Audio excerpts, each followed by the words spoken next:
యుఎస్కి ఇప్పుడు ఇంకా ఆప్షన్స్ లేవండి. అంటే ఫుట్ ఆన్ ద గ్రౌండ్ అవ్వాల్సిందే, ఈ వార్ని కంటిన్యూ చేయాల్సిందంటే.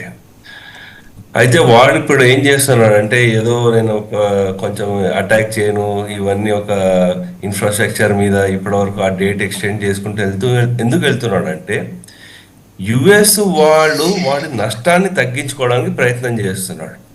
ఏ విధంగా చేస్తున్నాడు అంటే, వీళ్ళే కాకుండా ఇప్పుడు ఈ చుట్టుపక్కల ఉన్న జీసీసీ కంట్రీస్ని చూడండి, మీ మీద కూడా అటాక్ చేస్తున్నాడు, మీ మెయిన్ ఎకనామిక్ బేసెస్ మీద కూడా అటాక్ చేస్తున్నాడు. కాబట్టి ఆన్ ద గ్రౌండ్ వెళ్ళి తీరాల్సిందే మనము అని ఒకటి ఇది చేస్తున్నాడు.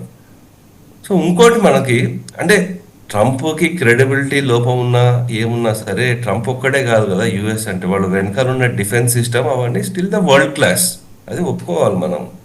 అయితే వాళ్ళు కొన్ని అంచనాలు వాళ్ళు తప్పిదాలు జరిగినాయి, అది వాస్తవం అది.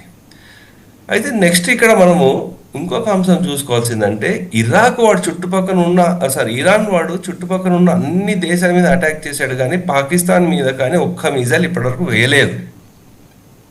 సో పాకిస్తాన్ మీద ఈ జీసీసీ కంట్రీస్తో పాటు పాకిస్తాన్ వాళ్ళని కూడా ఆ ఇరాన్ బార్డర్తో ఆన్ ద గ్రౌండ్ ఆపరేషన్ చేయించే ప్రెషర్ ఇంకా యుఎస్ నుంచి పెరుగుతుందండి. సో దాన్ని తప్పించుకోవడానికి వీడు ఏదో ప్రయత్నం చేస్తున్నాడు, ఏదో ఒక దుశ్చర్య భారత్ మీద కూడా చేసే అవకాశం కూడా ఉంది ఇప్పుడు.